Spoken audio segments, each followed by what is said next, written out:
I'm so nervous. Oh wait, is it recording? Yeah, it's recording. Hi, welcome back to my channel. Today it's going to be kind of new because we have a special guest here. Her name is Maya Mysore and she currently attends UC Davis. Today we're going to be talking about the mental wellness and mental health of students and how one can maintain and take care of their health and their mental well-being during school.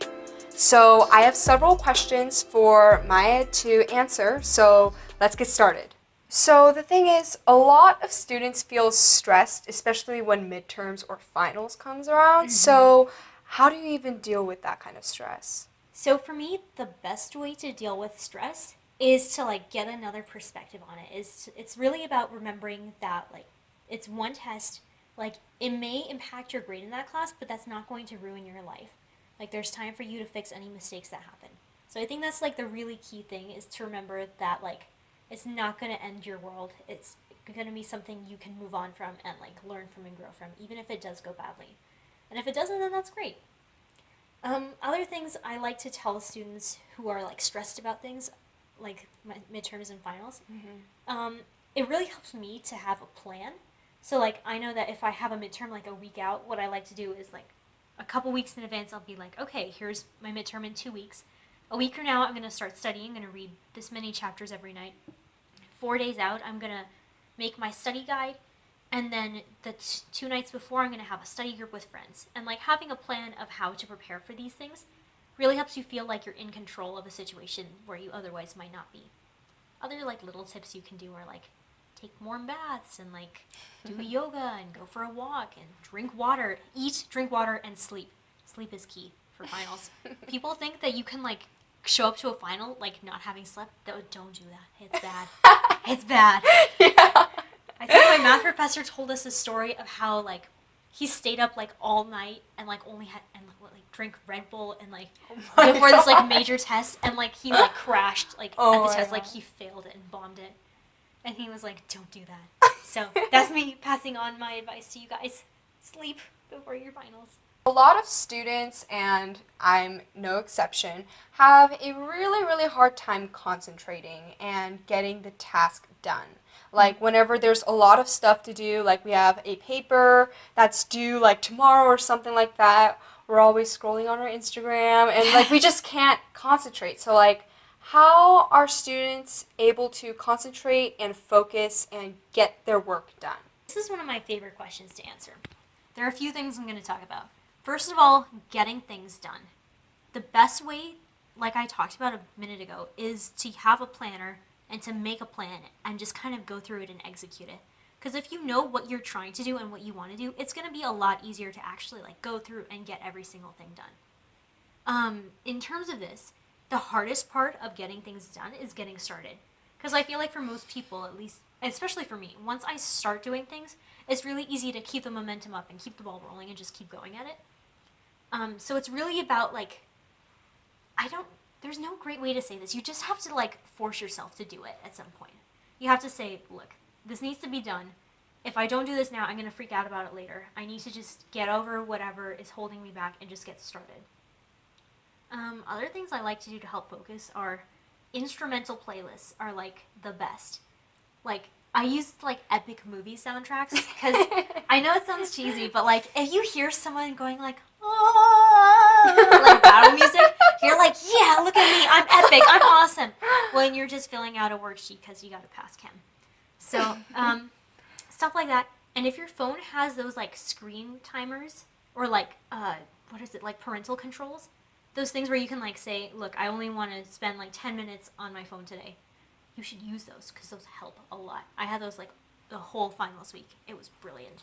I know a lot of students out there really struggle with comparing yourself to other people. So how can we kind of build more resilience and how can we stop comparing ourselves to others? That's an awesome question. Wow, these are really good questions, really making me think. Well, building resilience, it's all about realizing that you are valuable and that you mean something regardless of how other people are or what other people might be compared to you. And I think that building resilience goes a lot, very much hand in hand with like realizing that these comparisons don't mean anything. Um, for example, I'm going to just tell you a brief story about my college process. Yeah. So after I got back all my decisions, the schools I got back were like Davis and like Berkeley and like LA and like even Columbia, which like that was awesome. Yeah, thank you. Um, and I ended up deciding on Davis because of the money, but it kind of like broke my spirit for a few months because I felt like I was inferior by going to this school that is not at all less. Like I've come to really love UC Davis, and I don't think I would have been happy at all in any of those other schools. And like nothing personal against these schools. Like if you go there and you're happy, that's awesome. But like it's about doing what works for you and what makes the most sense for you, and realizing that other people may like be judgy and rude, and you have to just ignore that because that's not going to better their life, that's not going to better your life. Just focus on what makes you awesome and really think about that. Also, if you like bomb a test, it's really not the end of the world. Like you can always retake a class and you'll probably get a better grade the second time, and like that'll look good. I mean, when if you're worried about like jobs and stuff, first of all, they probably won't care for a job. Like which employer is going to sit there and like go through your entire college transcript list? Like they probably don't care. They're going to look at like your GPA and be like, "Okay, you're fine." And if you like take a class again, it's going to just bring your GPA up. Secondly, if you're applying to like grad school or something, like you can just explain on your application, listen, this is what happened during this time. This is why I failed, but decided that I didn't want to move on without understanding it because I care about learning. So I took it again, and now I really understand it and I really love it and appreciate it. So there's a place to talk about all these happenings, you know? Like just take it in stride, move on. You're going to be fine. Another question is that some students, they are going through extra hurdles. It's not just about school anymore. Their home life can be really bad. They might have a mental illness as well, and they're going through a lot more struggles than just school. Mm-hmm. So what kind of advice do you have for those particular students? So for students dealing with stuff outside of just school, my biggest piece of advice to you is take care of yourself during that time. Have friends, make sure you have friends who will help take care of you through that time and who understand what you're going through and are willing to support you. And make sure that if this does interfere with your school, you communicate with your professors. Because professors are people too, they're understanding. And like if you email them and tell them, listen, this I have a lot of stuff going on at home, or I have this mental illness and it's making it impossible for me to attend lecture today. Is there anything I can do to catch up or stay on track? Or if you schedule like an appointment with them and talk to them.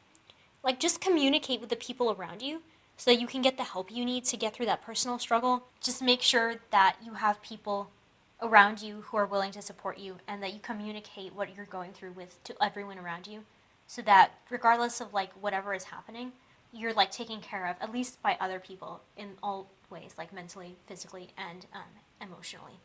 So that's the biggest piece of advice I have for you.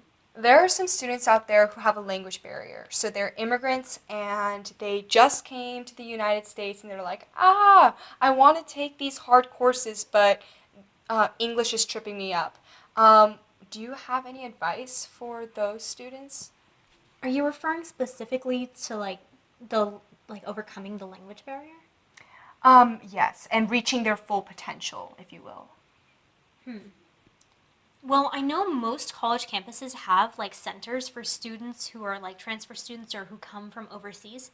They like have places where you can go, and I think that would be the best place if you're dealing with this to go find support for your language barrier.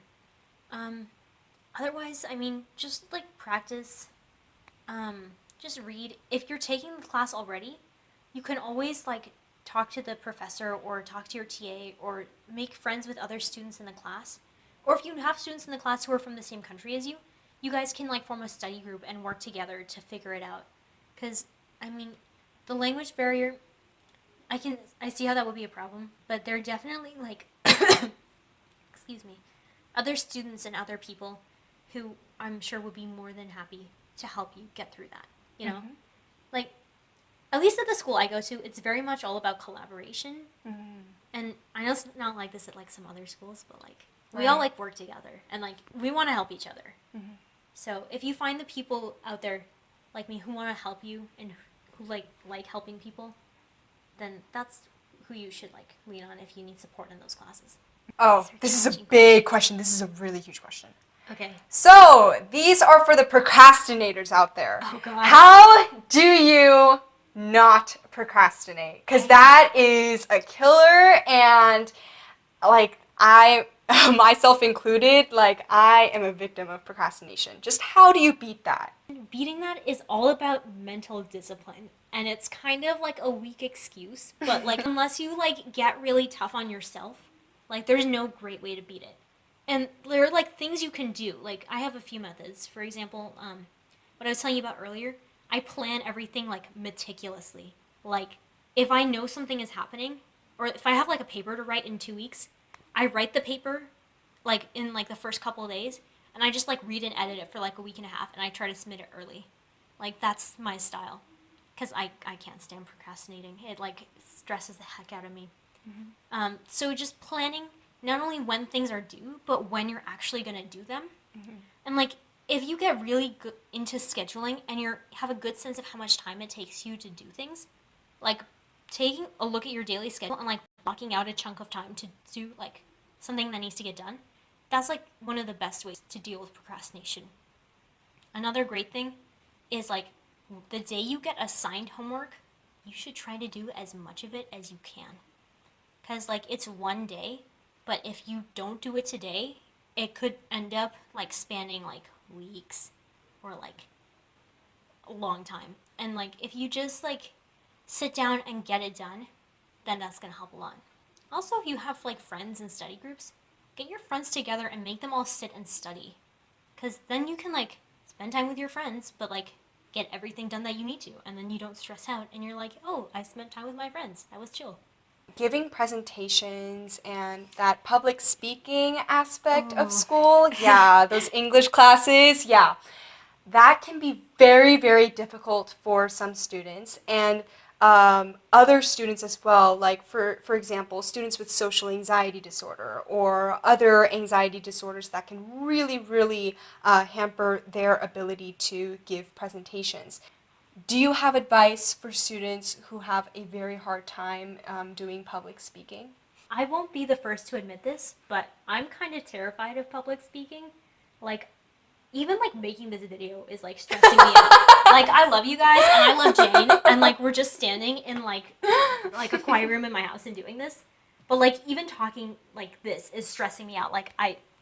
So like I totally feel I can't relate to the level of like panic attacks and like anxiety disorders. I can definitely understand like the panic and stress that goes into presenting in front of a group of people. Most people in the class don't give an ish about. Is that acceptable? Does that Yeah, work? that works. Most people in the class don't give an ish about like what you're talking about.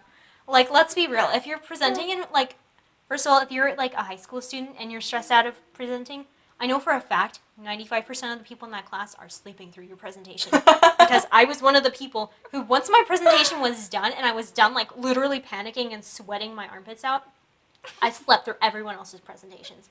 Like, I could not care less. And for the people that do, they really won't remember it in like half an hour. Unless you say something like brilliantly funny, they really won't care. When I was in 7th grade, I had to give this debate, and we were talking about the Second Amendment. And one of the things that came up in the debate is, it was just me and some other guy, like, arguing on the floor, basically. And he's like, it's a mass weapon, you can kill people with it. And I was like, I could take a fork and start stabbing people and with it, and, like, it would still be, like, a mass weapon. And the debate continued, but after that, the only thing people seemed to remember was Maya and her fork. So, yeah, unless you say something like brilliantly funny, people aren't going to remember. So it's not even worth freaking out about. When you're in the presentation, this is a new set of tricks. Okay? First of all, I can't memorize ish. I can't do it. So I always make like a good roadmap of what I'm going to say. And then I just make sure I'm really familiar with my topic to the point that I can follow that roadmap and just supplement it with my own words. So that's how I get over like any issues that might come from memorizing, because like memorizing is super stressful. When you're actually presenting, another tip, if for some reason it helps me to pace a little bit, or to like not just like stand there, So if you like move your arms or you walk around a little bit, it makes you feel more relaxed and it makes you look more relaxed too, which is like a nice side effect. Also, when I present, I talk really fast, so remember to relax, slow your voice down, slow your breathing down, because I know my heart goes when I'm up there, like talking. And this is like my tip. You're supposed to look above people's eyes. Like, you don't look them in the eye because that's stressful. You look like right above their heads. So like their eyebrows. I usually go like, this is like Jane's head, like right here, like right at the top. Because if they're all seated, you can't really tell, especially if you're in like a high school classroom and it's like one level. Like seated is, you can just look at like the top of their head and that works fine. If you're like me, you panic and you look everywhere and you don't focus, but people still seem to think it's fine, so I guess that works too. If you're in a college class, I promise you, no one gives an ish. Say whatever you want, but like remember that your main audience is like the professor.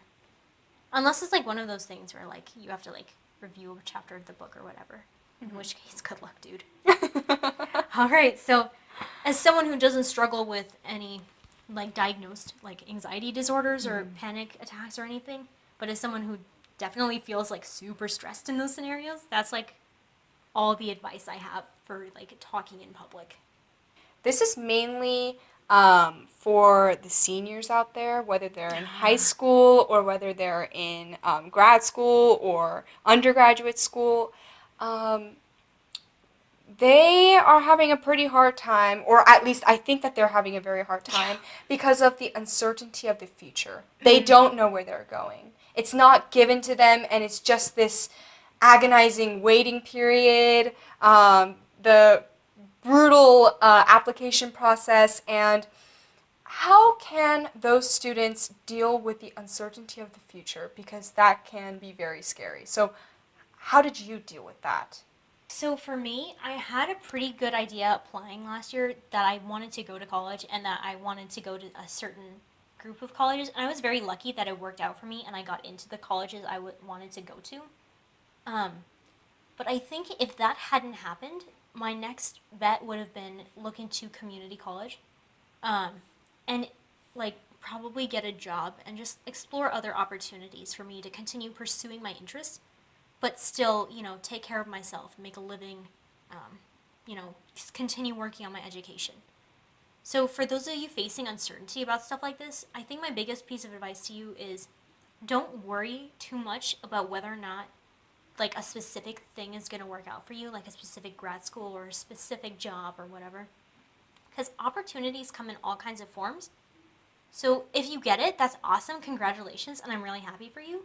But if you don't, it's not the end of the world. Because if you take some initiative and you do some research, the internet is a great place to find out more like things you can do or ways you can spend your time or jobs you can get. And if not, you can always just like, especially if you have a support network, you can always lean on those people to, help you through like a rough time.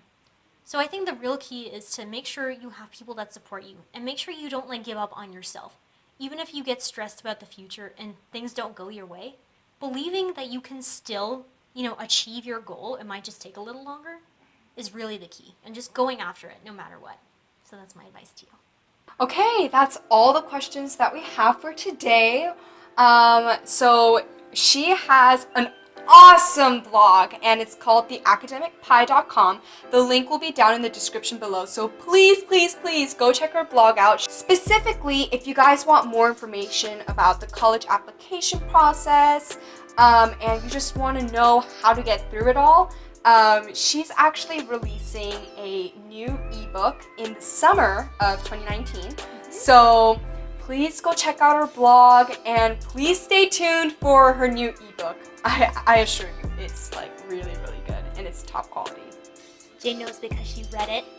Also, shout out to this one. This is an awesome channel. I'm so thrilled to be on here. Thank you for having me. Click like and subscribe. What do YouTubers say?